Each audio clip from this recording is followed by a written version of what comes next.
যেহেতু টুইসডে, তো আজকে আমাদের সকালে তো নিরামিষ তরকারি ডাল হয়েছিল।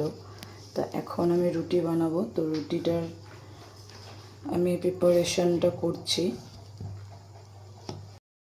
না তুই তো খাবি না, আইসুস কেন? লজ্জা শরম লাগে? সবাই দেখেন, একটু আগেই টিউশন থেকে বলছে এসে আমাকে খাওয়া দিলে দেবে, না দিলে নেই, আমি খাবো না। কিন্তু এখনই আবার খেতে চলে আসছে। কীরকম লজ্জাহীন ছেলে, লজ্জাহীন ছেলে। দেখে নেন চেহারাটা, যার কোনো কথার কোনো দাম নেই। রেখে রেখেছি সব রেডি, পরে খালি 9টার দিকে রুটিটা বানিয়ে নেব। এদিকে অ্যাকোয়াগার্ডে জল হয়ে যেহেতু এখন বললামই, তখন আমি আটা মেখে রেখেছি। আর এখন আমি ভেন্ডি ভাজবো, যেটাকে বলে বেঙ্গলিতে ভেন্ডি, ইংলিশে বলে লেডি ফিঙ্গার।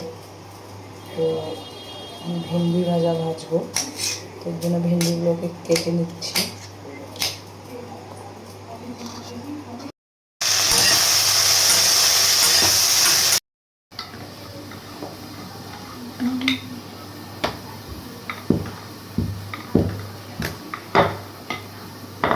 রাতে ডিনার রেডি হয়ে যাচ্ছে, যেহেতু 9টা বেজে গেছে। আমাদের 9:30 সঙ্গে সঙ্গে আমার শ্বশুরমশাই খাওয়া লাগে। 9:30 সাথে সাথে আমাদের খাওয়া লাগে। আমার শ্বশুরের রাত্রে 9:30 সঙ্গে খাওয়া দিতে হয়, কেন কি এখন তো ওরা এজে বয়স্ক হয়েছে, তো ওষুধ তো থাকে, তো খেয়ে ওষুধ খেয়ে আমার শ্বশুরের রাত্রে ডিনার রেডি। রুটি, ভেন্ডি ভাজি, নিরামিষ তরকারি। আর শাশুড়ি এখানে একটা রুটি রেখেছি, আরেকটা হচ্ছে।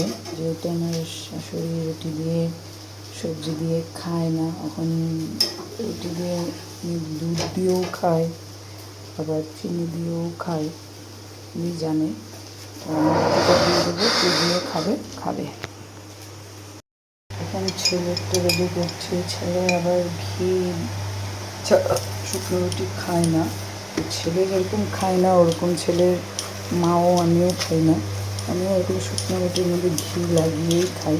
তো আমি আর আমার ছেলে শুধু ঘি লাগিয়ে এরকম করে খাই। বাকি সবাই বলে যে আমাদেরকে শুকনো দেবে, ওরা শুকনোই খায়। আমিও আমার মধ্যে আমারও একটা রুটি এখানে বেলে রেখেছি, ছেলেকে দিয়ে আমি নেব একসাথে। আমারটাকেও আমি ঘি লাগিয়ে নেব। আর আমার ছেলের বাবা, যেটা মধ্যে ছেলে আর বাচ্চাটা খাওয়াতে এত না, ছেলে রুটি না তরকারি দিয়ে খেবে নাকি ওর নিরামিষ জীবন হবে, 1 মিনিট লাগবেই। তো এর জন্য ওই জিনিসটা আমি একটু চটপট করছি। ভেন্ডি ভাজাটার এক সাইডে করে এখানে আমি পনিরটা দিয়ে দিয়েছি, ওটা ফ্রাই করে নেব।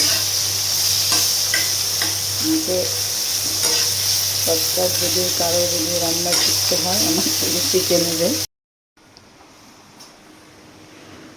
ওষুধ তো খাইলেও মাথা ঘোরানোর। অলরেডি আমার শ্বশুরের খাওয়া শেষ হয়ে গেল। আর এখানে আমার ছেলের থাল, আর এখানে আমার থাল রেডি করে রেখেছি। তো সবাই কি দিয়ে খাচ্ছ অল্প কমেন্ট করে বলো। Bye bye, good night. একটু মরিচের আচার নিয়ে নিলাম। এই আচারটা নিরামিষের খুব টেস্ট লাগে রুটি দিয়ে খেতে, তোমরাও খেয়ে দেখো। আমি আমার ছেলে খেয়ে নিলাম, আমার শ্বশুরও খেয়ে নিয়েছে। কিন্তু আমার শাশুড়ি হঠাৎ করে এসে দেখি কোথায় পাশে ফ্ল্যাটে গেছে, কথা বলছে। তো আমার মিস্টারও আসেনি, 10টা বাজলেই আসবে, তারপরে ওরা খাবে। কিন্তু আমার খিদা পেলে আমি বুঝতে পারি না, ওই জন্য আমি খেয়ে নিলাম। তো বাই বাই, গুড নাইট।